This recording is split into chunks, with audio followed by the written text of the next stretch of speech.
Hello dear friends, आशा करता हूँ कि आपकी प्रिपरेशन बहुत अच्छी चल रही होगी और इसको और अच्छा बनाने के लिए चलो हम PYQs को एनालाइज करते हैं। और आज का टॉपिक है parliamentary form of government.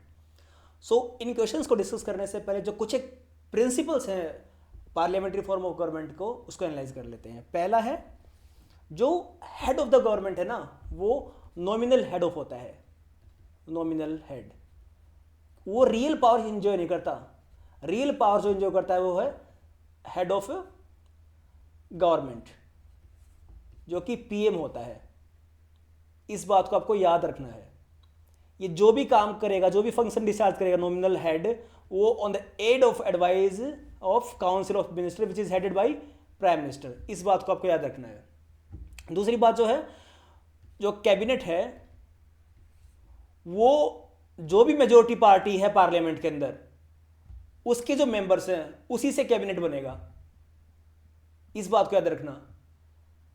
Cabinet is the real power house in parliamentary form of government. Council of minister बोल लीजिए, कैबिनेट बोल लीजिए, इसको कैबिनेट फॉर्म ऑफ गवर्नमेंट भी बोलते हैं।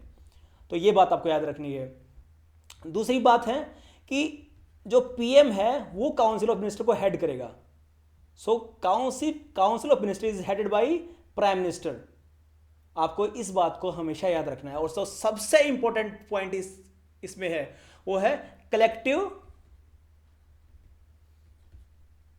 रिस्पॉन्सिबिलिटी। ठीक है, council of ministers are collectively responsible to the legislature. और हम इसको प्रिसाइजली बोलें तो they are collectively responsible to house of the people, जिसको हम लोकसभा ही बोलते हैं। तो जो नो कॉन्फिडेंस मोशन है वो सिर्फ लोकसभा में ही पास किया जा सकता है, इसीलिए इसको कलेक्टिवली रिस्पॉन्सिबल टू लोकसभा बोलते हैं। इस बात को हमेशा याद रखना आप।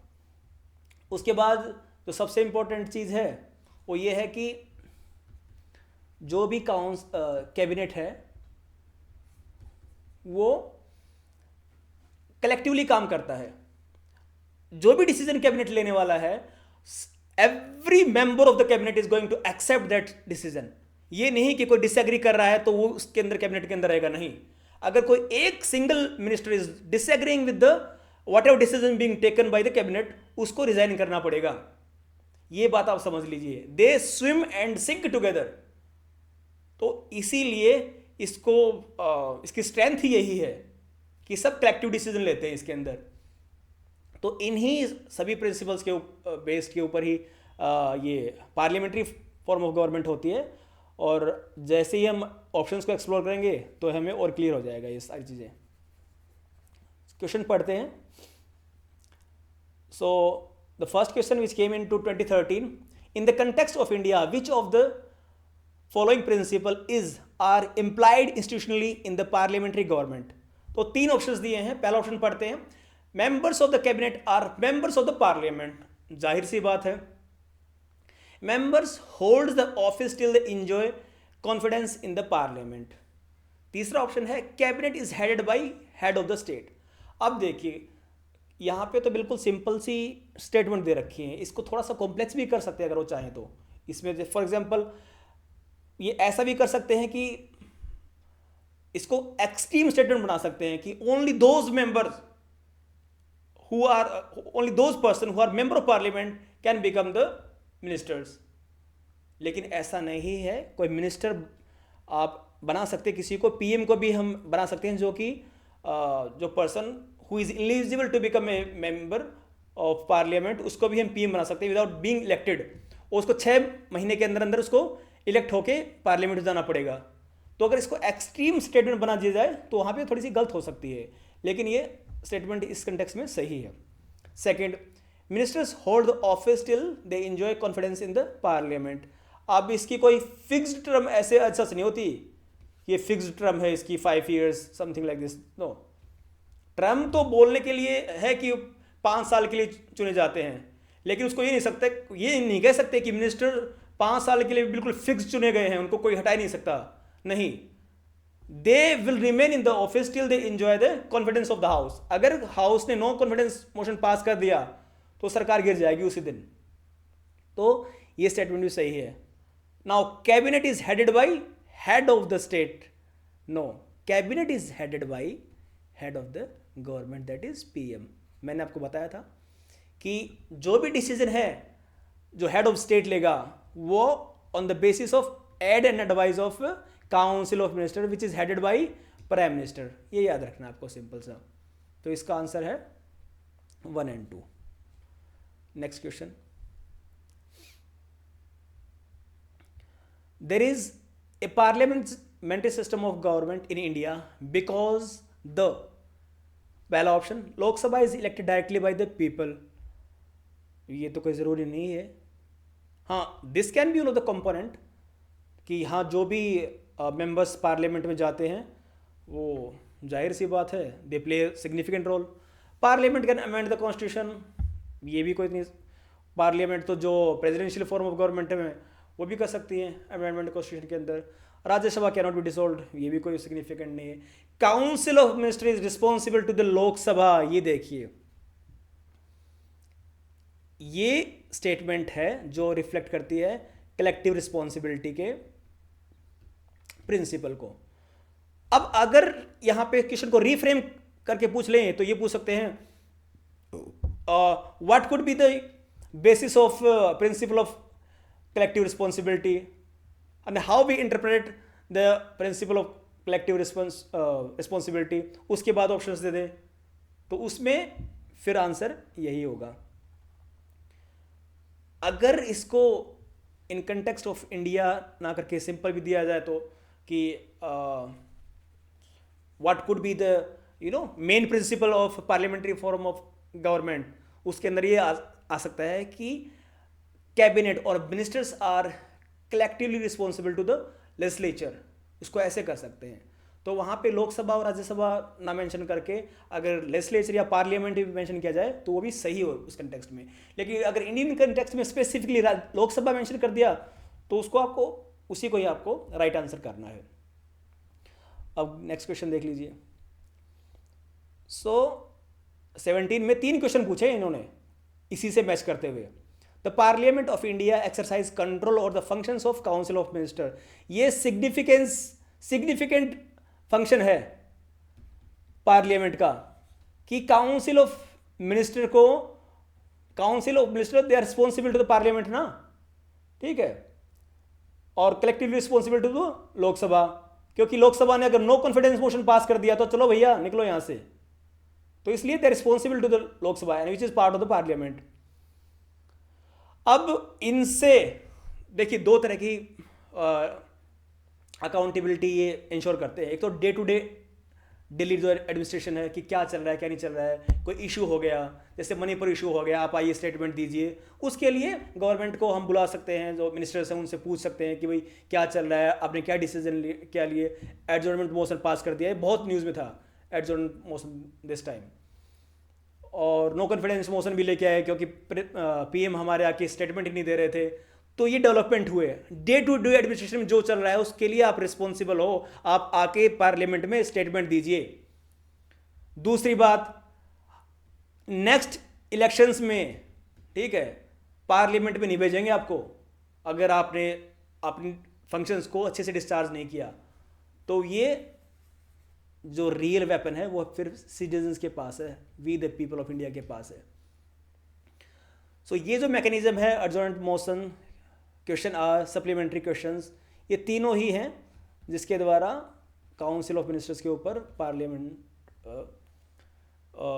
एक्सरसाइज करती है अपनी कंट्रोल को। Next question, the main advantage of parliamentary form of government is, option पढ़िए, the executive and legislative work independently, ये दिया हुआ है। It provides continuity of policy and is more efficient. The executive remains responsible to the legislature. The head of the government cannot be changed without elections. अब यहाँ पे देखने की बात ये है कि जो तीनों A, B और D, ये जो भी इन्होंने दिया है, ये सारी की सारी फीचर्स जो हैं ये प्रेसिडेंशियल फॉर्म ऑफ गवर्नमेंट की हैं।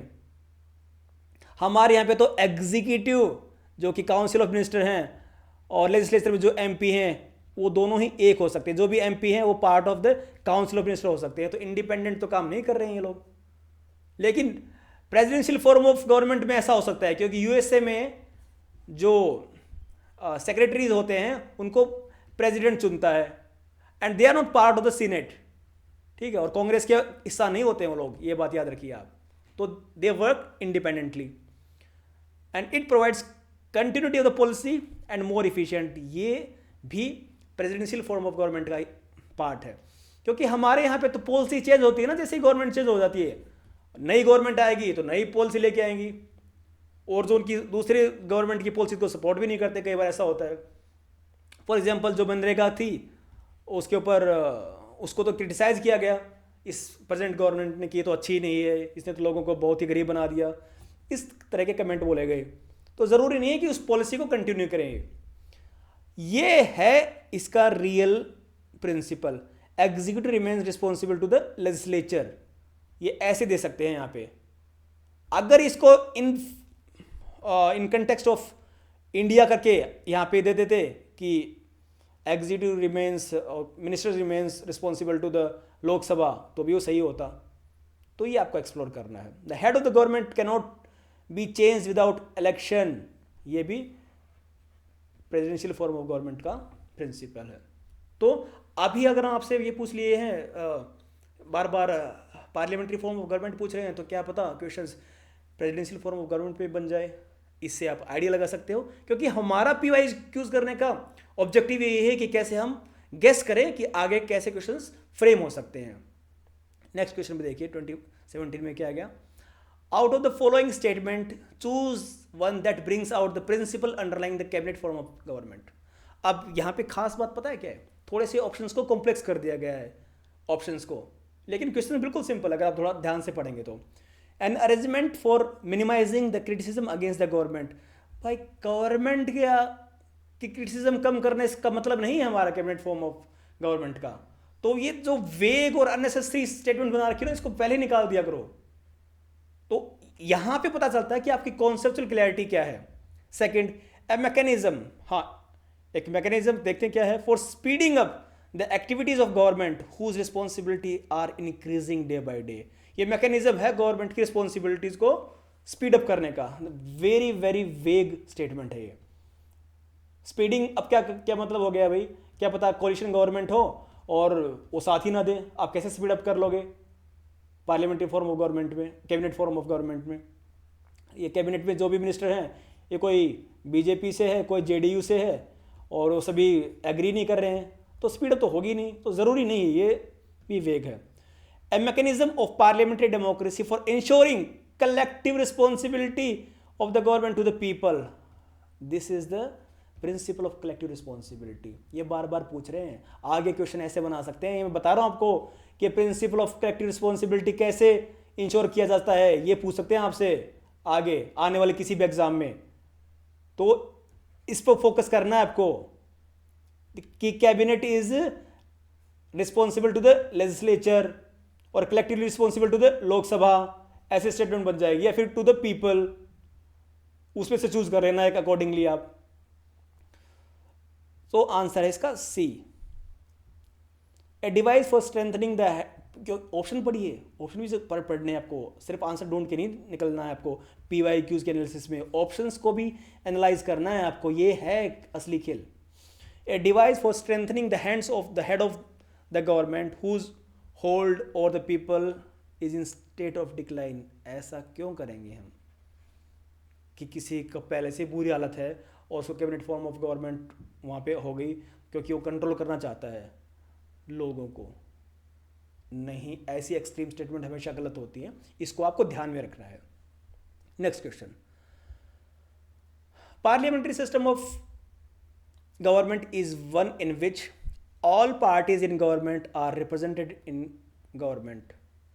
ऐसा हो सकता है बट जरूरी नहीं है, इट्स नॉट सिग्निफिकेंट। आगे देख लीजिए, ऑल पार्टीज नहीं, ये एक्सट्रीम स्टेटमेंट है, इसको निकालिए। हाँ, सम पॉलिटिकल पार्टीज में भी reflected, but this is not the significant one. ये हमेशा याद रखिए, सिग्निफिकेंट ही जो प्रिंसिपल है उस पर हम फोकस करना है। The government is responsible to the parliament and can be removed by it. हाँ, ये सब्सटेंशियल है। The government is elected by the people and can be removed by them. ये थोड़ा सा ट्रिकी है, इन दोनों को डिस्कस करेंगे। The government is chosen by parliament, इसको बाहर कीजिए, ये बिल्कुल एक्सट्रीम स्टेटमेंट है। And cannot be removed bye it before the completion of the fixed term, कोई फिक्स टर्म नहीं है। इनको अगर नो कॉन्फिडेंस पास कर दिया गया है पार्लियामेंट के अंदर तो वी कैन आउटस्टर द गवर्नमेंट, इस बात को याद रखिए, कोई फिक्स टर्म नहीं है। सो दे कैन बी रिमूव्ड, ये भी नहीं है ऑप्शन। अब बी और सी को एनालाइज कर लेते हैं। अब बी में क्या बोला, government is responsible to the parliament. हम यही बात बोलते आए हैं कि जैसे ही उनका कॉन्फिडेंस नहीं रहा हाउस में, तो house can pass a no confidence motion and they can remove this thing. But how can people remove? 5 साल के बाद इलेक्शन होगा, then they can they may choose they may not choose that government. So यहां पे people ऐसे remove नहीं कर सकते हैं गवर्नमेंट को। We don't have right to recall कि नहीं हमको अच्छे नहीं लग रहे हो, हम इनको वापस बुला लेते हैं। तो answer is that B, parliamentary form system के अंदर पार्लियामेंट ही एक्सरसाइज करती है, कंट्रोल करती है काउंसिल ऑफ मिनिस्टर को। ठीक है, इस बात को आपको याद रखना है। अब next question, we adopted parliamentary democracy based on the British model, but how does our model differ from that model. तो ब्रिटिश मॉडल और इंडियन मॉडल, इन दोनों के डिफरेंस को पूछा गया है। ऑप्शन पढ़ते हैं। पहला, as regards legislation the British parliament is supreme. British parliament को उन्होंने क्या कह दिया, सुप्रीम। अब सुप्रीम क्यों है? क्योंकि उसको बोलते हैं वो सोवरेन है। सोवरेन मतलब उस पर कोई रिस्ट्रेन नहीं है, they can make any kind of legislation they want to make, they have no restraint on them. But in India the power of parliament to legislate is limited. But यहां पे limited है, unlimited नहीं है। Parliament can amend the constitution, but basic structure को amend नहीं कर सकते ये। तो ये अनलिमिटेड पावर नहीं है इंडियन गवर्नमेंट, इंडियन पार्लियामेंट के पास। इस कंपोनेंट को आपको याद रखना है। हमारी जो पार्लियामेंट है वो सोवरेन पार्लियामेंट नहीं है। The parliament has certain limitation, constitutional limitation. Constitution is sovereign, वो सुप्रीम है। And that sovereignty, real sovereignty lies in people. ठीक है, तो सुप्रीम है कॉन्स्टिट्यूशन और सोवरेनिटी लाइज इन पीपल, ये बात याद रखना आप। सो ये ऑप्शन करेक्ट है। In India matters related to the constitutionality of the amendment of an act of the parliament are referred to the constitution bench by supreme court. बिल्कुल सही है। कोई भी मैटर जो है वो अगर उसमें कॉन्स्टिट्यूशन को इंटरप्रेट करने की ज़रूरत पड़ी है, क्योंकि जो सुप्रीम कोर्ट है ना वो गार्जियन है कॉन्स्टिट्यूशन का और हमारे फंडामेंटल राइट्स का, तो उसको 5 जजेस के बेंच को, जिसको कॉन्स्टिट्यूशन बेंच भी बोलते हैं, 5 जजेस प्लस के बेंच को सौंपा जाता है कि आप इसको एनालाइज कीजिए, ये देखिए कि कौन से जो प्रोविजंस हैं उसको ये पर्टिकुलर एक्ट जो है वायलेट कर रहा है। इसको पावर ऑफ जुडिशियल रिव्यू भी बोलते हैं। ठीक है डियर फ्रेंड्स, तो पावर ऑफ जुडिशियल रिव्यू ये ब्रिटेन के अंदर नहीं है, यूएस के अंदर है। तो हमारा जो है ना वो ब्रिटिश पार्लियामेंट्री सिस्टम और judicial review system of US, उसका सिंथेसिस है, इस बात को याद रखना है। तो जो डिफरेंस है उसको भी आप एक्सप्लोर कर लेना। और इससे 3 तरह के क्वेश्चन बन सकते हैं। एक तो जो principles of parliamentary form of government पूछा ही है, ब्रिटिश गवर्नमेंट, ब्रिटिश मॉडल और इंडियन मॉडल से डिफरेंस पूछ लिया, या फिर प्रेसिडेंशियल फॉर्म ऑफ गवर्नमेंट से भी इसका डिफरेंस पूछ सकते हैं। तो ऐसे डिफरेंट डायमेंशंस यहाँ से बन सकती हैं, इस पर आप फोकस कीजिएगा। और जब भी ये चैप्टर पढ़ें तो एक बार PYQs को जरूर एनालाइज कर लीजिएगा dear friends. Okay, I hope you like this session and enjoy studying और do your study in a very organised manner. Okay dear friends, thank you so much.